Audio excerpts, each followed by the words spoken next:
ये कहानी एक ऐसी बच्ची की है जो कि दिव्यांग है। बचपन से ही पोलियो से ग्रसित रिशु उत्तर प्रदेश के सुल्तानपुर जनपद की रहने वाली ऋषा वर्मा की कहानी। संघर्षों भरा जीवन, परिवार से कोई सहयोग नहीं, इस सब कठिनाइयों के बावजूद अपने जीवन की यात्रा को आगे बढ़ाती, बुलंदियों को छूती ऋषा वर्मा, समाज सेवा करती ऋषा वर्मा। आइए देखते हैं ऋषा वर्मा की जीवन पर आधारित फिल्म खुदी को कर बुलंद। बुराइयों से अच्छाई की तरफ अग्रसर करें, ऐसी इच्छा के साथ मां सरस्वती का पूजन वंदन।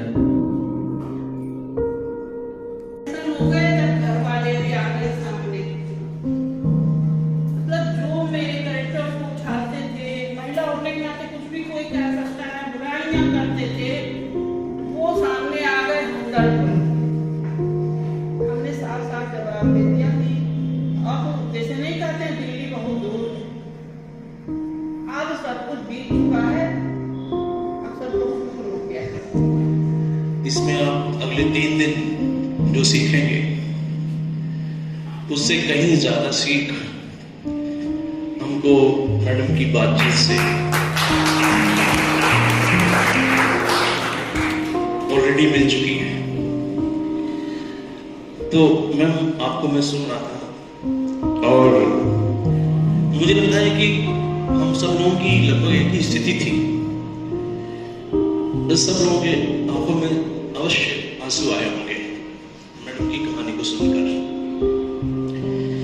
बड़ा मुश्किल, मैडम का जीवन अपने आप में लोगों को दिखाने के लिए है ना। सबके पास पहुंचना चाहिए बात कि कैसे एक बच्ची समाज में महिला होना कितनी बड़ी अपने आप में बात है ना, और दिव्यांग होना कितनी बड़ी बात है। उन सब के बावजूद किस तरह से मैडम ने अपने आप को संभाला और आगे यहाँ तक आई है। मुझे आज भी याद है कुछ समय पहले जब मैंने उनका इंटरव्यू लिया। ऋषा जी, आप भी बताएं कि आपने अभी तो आप चलिए एक सक्सेसफुल वीडियो है, लेकिन मैं जानना चाहता हूँ बचपन में आपके क्या क्या संघर्ष किस तरह से आपने आगे बढ़ने में क्या क्या संघर्ष, आपको कहाँ कितना संघर्ष करना पड़ा थोड़ा? सर बहुत संघर्ष करना पड़ा, बहुत करना पड़ा सर, आज भी करना पड़ता है सर। जो मैं इसलिए इमोशनल एक बार और हुई थी, सुनी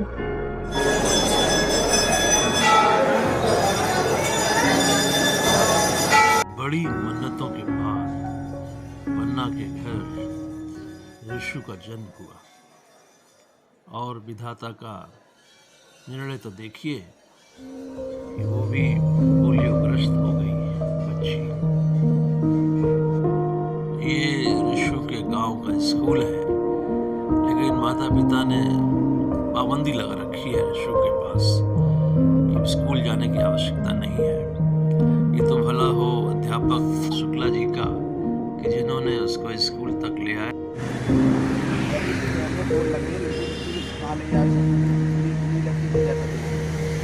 कोई चिंता मत करो, आने ले जाने की जिम्मेदारी हमारी है।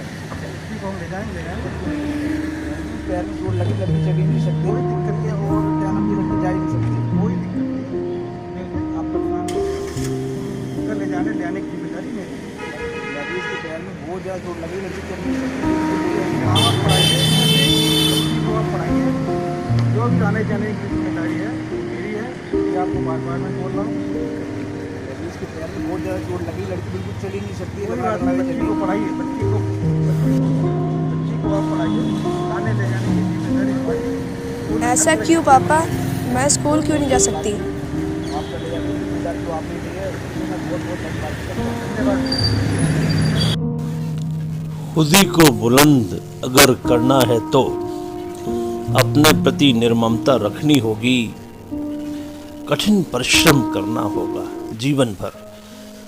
तब कहीं सफलता मिल पाती है। अपने प्रति हो निर्ममता, तुम तभी ऊंचे उठ पाओगे। ममता रखोगे जो खुद से, तो भीड़ में ही खो जाओगे। बीज अंधेरे में ही पलता, बुनता अपने दिन और रात, अंधकार और नीरवता ही बस, नहीं किसी का संग और साथ। तभी फूटता अंकुर, खिलते जाते फिर सुबनों के गात। पा जाओ जो बीज सी दृढ़ता, तुम भी सुगंध फैलाओगे। अपने प्रति हो निर्ममता, तुम तभी ऊंचे उठ पाओगे। ये मेरे साथ ही क्यों हुआ? ईंट पे ईंट ही धर देने से भवन नहीं निर्मित होता है। पत्थर गारा पिस पिस कर जब नींव में अपनापन खोता है। बनती दीवारें अभेद्य जब, कंगूरा भी नभ को छूता है। करो नींव पत्थर सा निश्चय, गगन चूमते जाओगे। अपने प्रति हो निर्ममता, तुम तभी ऊंचे उठ पाओगे। खाना बनाऊं कि घर का काम करूं, क्या क्या करूं ये बताओ पहले। आप लोगों ने परेशान करके रख दिया, आपके घर वालों ने भी इतना परेशान करके रख दिया है और आप भी नहीं समझते हो। करना तो आपको सारी चीजें, ऐसा थोड़ी ना होता है कि घर का भी काम करूं, बाहर का भी काम करूं, नौकरी भी करूं, घर के सारे काम करूं, खाना बनाऊं, बर्तन धोऊं, झाड़ू पोछा करूं। ये तो नहीं होता ना। आप तो समझो कम से कम किसी एक काम वाली को ही रख लो। लाइफ को तो चलाना ही है, काम वाली कब तक करेगी? आप है ना, काम वाली से तो काम क्या मैं नहीं हो काम पाएगा। करने के लिए आई हूँ क्या? और क्या, मैंने को क्या काम वाली समझ रखा है? काम वाली नहीं, हम लोग जो है मिलकर काम कर लेंगे। हाँ तो मिल के आओ, बर्तन धो आके। लेकिन इतना ज्यादा मत बोलिए मैडम।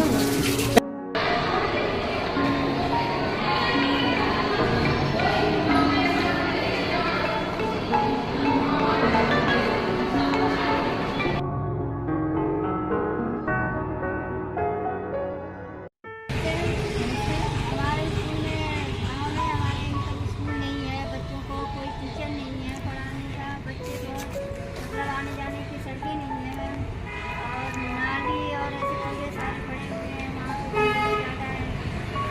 अच्छा, सबसे पहले आपने कहा कि हमारे गाँव में स्कूल नहीं है, अभी तक कोई स्कूल नहीं है। ऐसा नहीं हो सकता है। स्कूल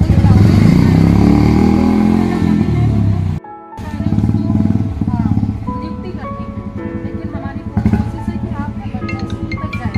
और मैं सड़कें भी बना लिए हैं, जिम्मेदारी लेती हूँ, थोड़ा समय लगेगा, पूरी कोशिश करेंगे ताकि आप स्कूल जा सकें।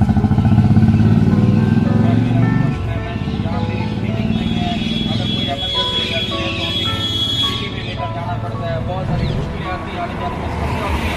हम ये चाहते हैं कि आपको कोई क्लिनिक करवाइए, यहाँ पे करवा दीजिए, जहाँ पे हम लोग अपना जो है दवाई अगर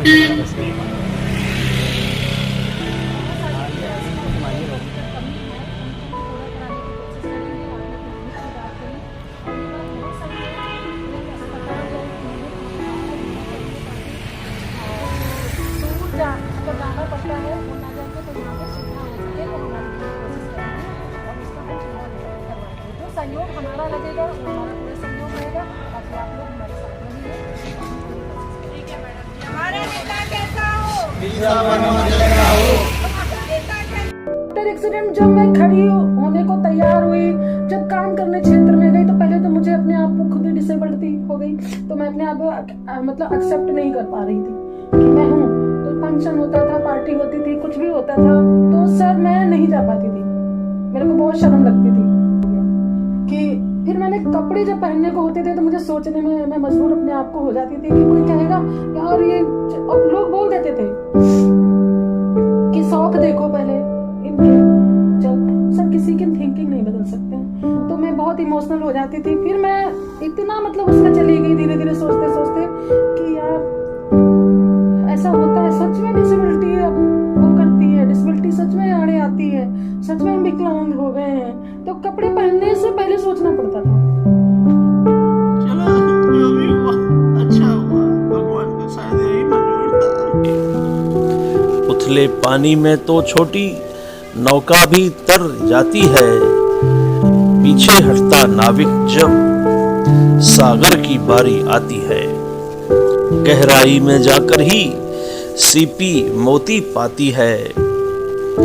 गहराई में बैठ के नौका तुम भी मोती पाओगे, और अपने प्रति हो निर्ममता तुम तभी ऊंचे उठ पाओगे, तुम तभी ऊंचे उठ पाओगे।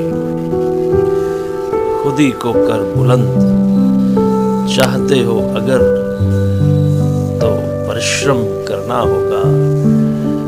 हर पल कठिनाइयों से जूझना होगा, तभी आगे बढ़ पाओगे।